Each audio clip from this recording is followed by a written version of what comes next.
Hi, my name is Gaurav Khaneja, and today I'm going to talk about monolithic schedulers and how we analyze their performance using experiments. So first of all, I will describe the system model. We have a cluster of machine which contains maybe 100 or 1000 or 10,000 machines, and we have a program called scheduler which determines which process will run on which machine in the cluster. So it gets a job request, and job request has some CPU and memory requirement, and then it contains a list of tasks which can run as a process on the machine. And each task can, apart from CPU and memory requirement, can describe certain other scheduling constraint. For example, here task T1 says that it needs GPU to run. So let's look at the related work. There are basically three kind of scheduler architecture famous in industry. First of all, in the left hand side, we have a monolithic scheduler. Example is Hadoop yarn. Here only a single machine have exclusive access to all the cluster machines. And in the middle one, we have a multi-agent scheduler where there are more than one machine running the scheduler, and the cluster is partitioned between these machines by some central component. And the example is Mesos. And in the right hand side, we have uh, something called optimistic concurrency cluster scheduler.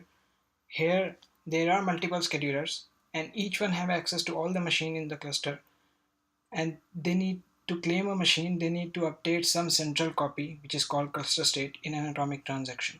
And the example is Google Omega.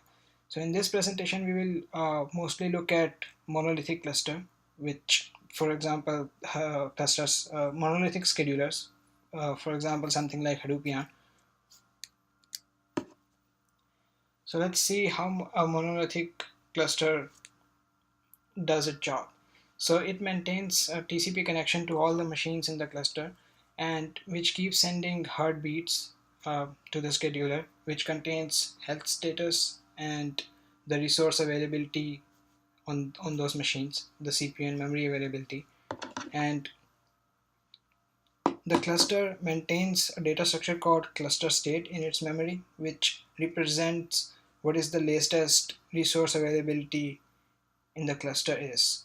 And then when it gets scheduling requests, it uses that data structure cluster state to create a schedule where to determine which machines should run the task in this scheduling request and then make scheduling decisions.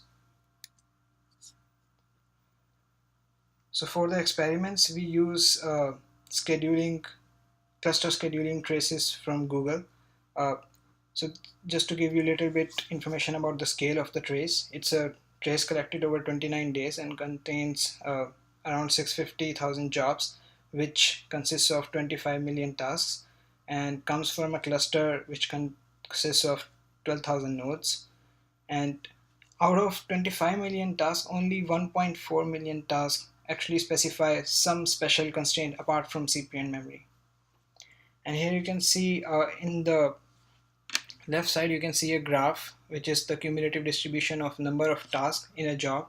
So 75% of the jobs contains only one task, and then there is long tail of the jobs which contains a huge number of tasks.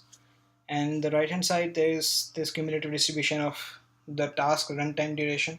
So mostly all the task runs within completes within 16 minutes, but then there is some tail.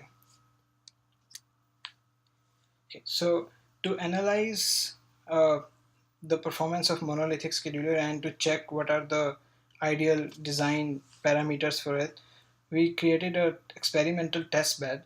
The experimental test bed contains three components. So in the left side, it contains something called a workload generator, which replays the Google Trace, uh, and it can replay the Google Trace at a specific speed. So you can say I want to replay the Google Trace at a speed of 10x, and also you can specify the experiment time for which you want to run the experiment, and it will create the jobs out of Google Trace and then bombard the scheduler with these jobs. So in the middle one we have the scheduler implementation, which is the monolithic scheduler. It is divided into three modules. a job server which receives all the requests from the workload generator and then uses the cluster state to determine the scheduling decisions. And then there is a node server which gets heartbeat messages from all the machines in the cluster and update the cluster state. So to evaluate schedulers on a big cluster which contains thousands of machines, we needed some way to emulate the entire cluster using very small number of resources. So what we created is called we created something called a cluster emulator. A cluster emulator can emulate a huge number of machines from the point of view of scheduler with very few resources. So each emulated machine run as a process on a cluster emulator. And here you can see the orange boxes in the cluster emulator is one emulated machine. And what it does is it sends the heartbeat to the scheduler and receives the scheduling decisions from the scheduler, and it contains some logical CPU and memory which correspond to the emulated machine. And when a task is scheduled to be run on this machine, it subtracts the task CPU and memory requirement from the available CPU and memory requirement. So the main goal of this experimental testbed is to exert the same pressure on the scheduler as a real cluster of the same size would, so that we can study how a scheduler will behave in a very big cluster with a realistic workload. So we conducted some experiment to study different design aspects. So for our experiments, we used one machine for each component, the workload generator, the scheduler, and the cluster emulator.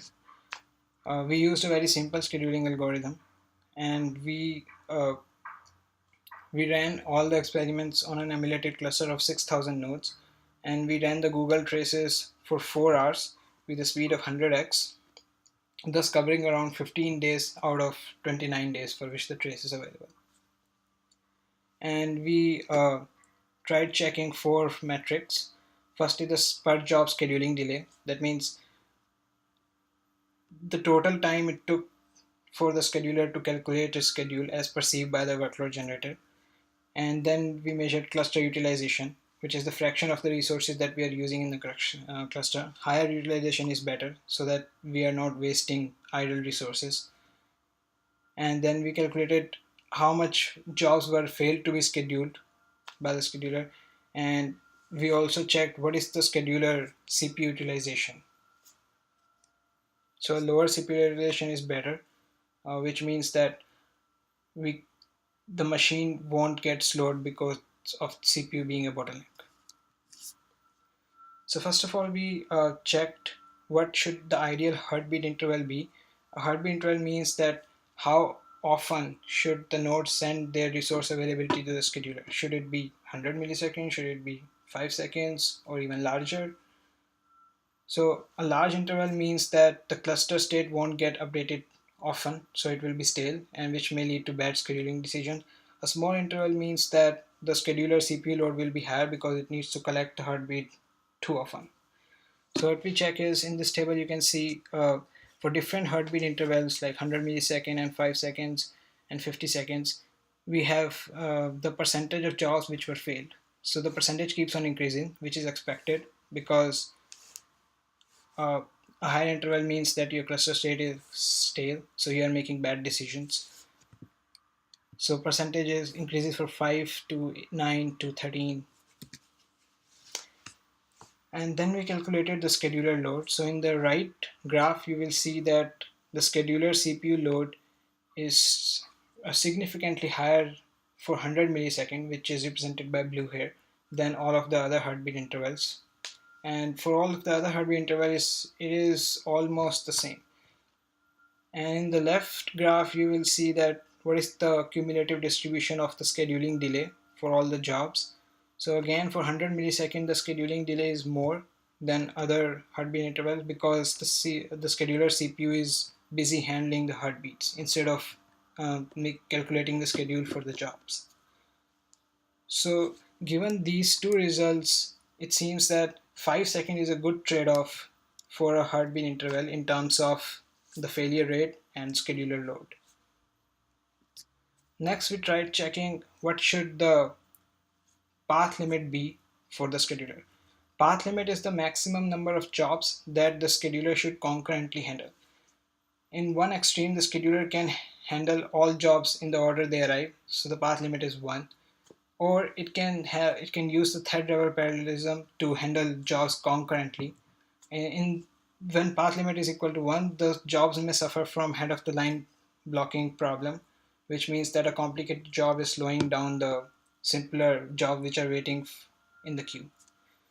So here in the left graph, you will see that we experimented with different values for path limit, and the pink line is for path limit equal to 1, which is specifically interesting. So what happens is 45% of the job this is the graph representing the scheduling delay.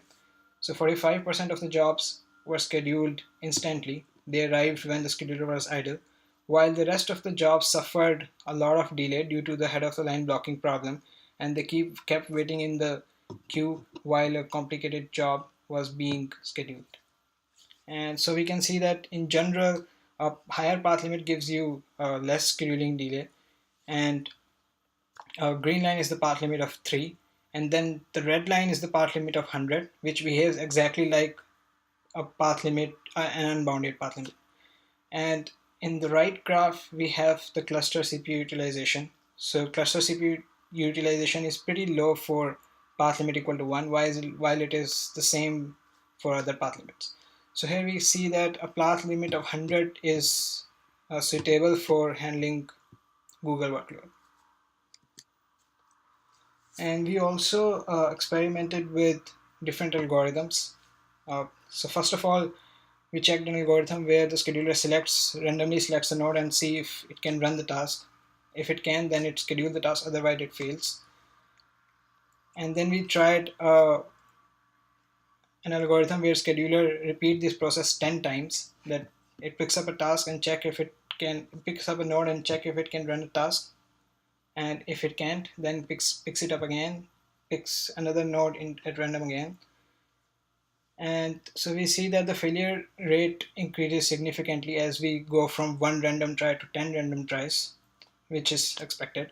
However, the results are particularly interesting when we check one of the other algorithm. In this algorithm, we iterate through all the nodes and select if any node can run the task, and we choose the starting position randomly. This algorithm behaves worse than 10 random tries.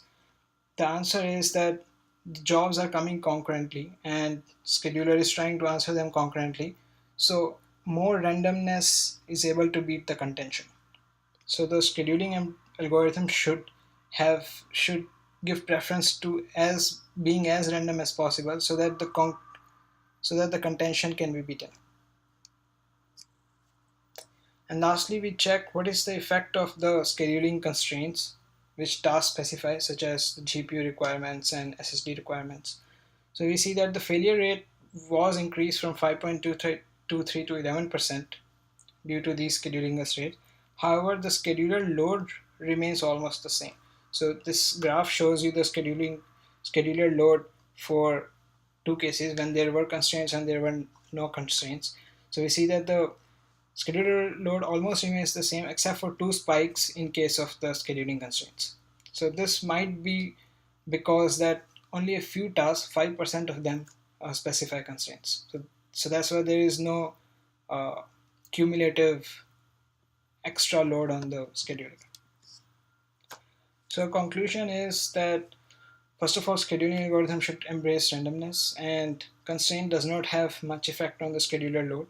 And for the Google load, we calculated what should the ideal value of heartbeat interval and path limit be, which is 5 seconds and 100. And as a future work, one of the major questions that we want to answer is how realistic is this emulation is. So compare the experimental result that we get from the test bed, which is from the emulated cluster, and compare it with the numbers that we get from a real scenario in a real cluster. So that's all for now. Thank you very much.